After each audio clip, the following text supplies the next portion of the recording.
بسم اللہ الرحمن الرحیم۔ ہم مرکبات کا ٹاپک میں مرکب جاری پڑھ رہے ہیں۔ آج ہم نے سورۃ الفلق کی آیت نمبر 4 لی ہے کہ وَمِن شَرِّ النَّفَّاثَاتِ فِی الْعُقَدِ۔ تو وَمِن شَرِّ میں سب سے پہلے آپ دیکھیں گے واو جو ہے حرف عطف ہے، ٹھیک ہے، یہاں حرف عطف موجود ہے، لیکن حرف عطف آنے کا مطلب ہمیشہ نہیں ہوتا کہ مرکب عطفی بنے گا۔ مرکب عطفی جب ہی بنتا ہے جب حرف عطف جو دو اسم کے درمیان آئے۔ اگر دو اسم کے درمیان نہیں ہے تو مرکب عطفی نہیں بنے گا۔ آپ دیکھ رہے ہیں اس کے واو کے بعد اگلا حرف جر ہے تو یہ مرکب عطفی نہیں بن سکتا۔ بعض وقت دو سینٹینسز کے درمیان بھی ہو سکتا ہے گا، اور بھی مختلف انداز سے آ سکتا ہے حرف عطف، تو یہاں مرکب عطفی نہیں بنے گا۔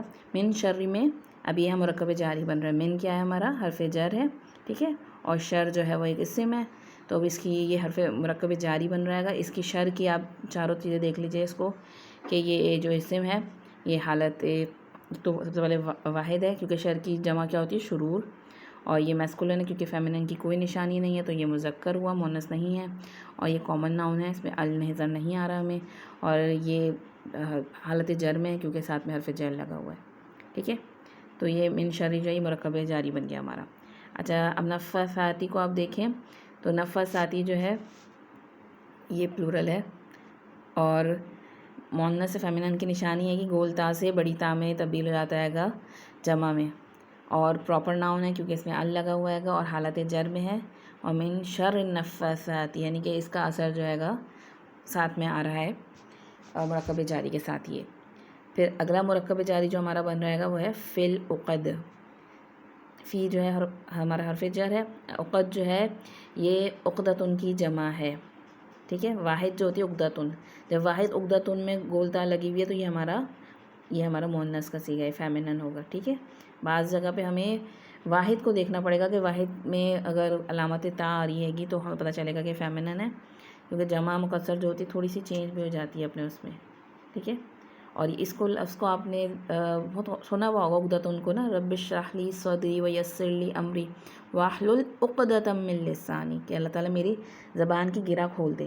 وہاں گرہ ہے، یہاں پہ گرہوں ہے، ٹھیک ہے۔ اور یہ پراپر ناؤن نظر آ رہا ہے، ال لگا ہوا ہے گا، اور حالت جر میں ہے ڈیو ٹو فی کی وجہ سے، کیونکہ فی جو اس سے پہلے حرف جر موجود ہے، تو ہمارے یہاں پہ دو مرکب جاری بن رہے ہیں، ایک من شر النفاثات اور ایک فی العقد۔ تو اس کا ترجمہ کس طرح کریں گے؟ اور شر سے پھونکنے والیوں کے گروہ میں، اور شر سے پھونکنے والیوں کے گروہ میں۔ انشاءاللہ جتنا ہم پڑھتے جائیں گے نا سمجھتے جائیں گے، کیونکہ بعض وقت ایسا ہوتا ہے یہاں پہ عقد جو ہے نا، ہمیں ایسا لگا تھا کہ مؤنث کا صیغہ ہے گا۔ شروع میں سٹارٹنگ میں میری بھی بہت سی چیزیں کلیئر نہیں ہوتی تھی، لیکن جتنا ہم پڑھتے جاتے ہیں تو اللہ تعالیٰ الحمدللہ ہمارے دل و دماغ کی گرہیں کھولتا رہتا ہے، اور بات آسانی سے ہمیں سمجھ میں بھی آنے لگتی ہے، اور بیٹھ بھی جاتی ہے کہ اندازہ ہو جاتا ہے پھر ہمیں نا کہ اس کی، کیونکہ جو واحد ہے عقدتن وہ ہماری مؤنث ہے، تو یہ مؤنث کا صیغہ ہے۔ تو آپ لوگ اس سے اگلی آیت جو ہے گی وَمِن شَرِّ حَاسِدٍ إِذَا حَسَدَ، اس کو کرنے کی کوشش کریں کہ اس کا مرکب، اس میں بتائیں آپ کون کون سے مرکب ہیں، پھر انشاءاللہ میں اس کی ڈیٹیل آپ لوگ کو سمجھا دوں گی۔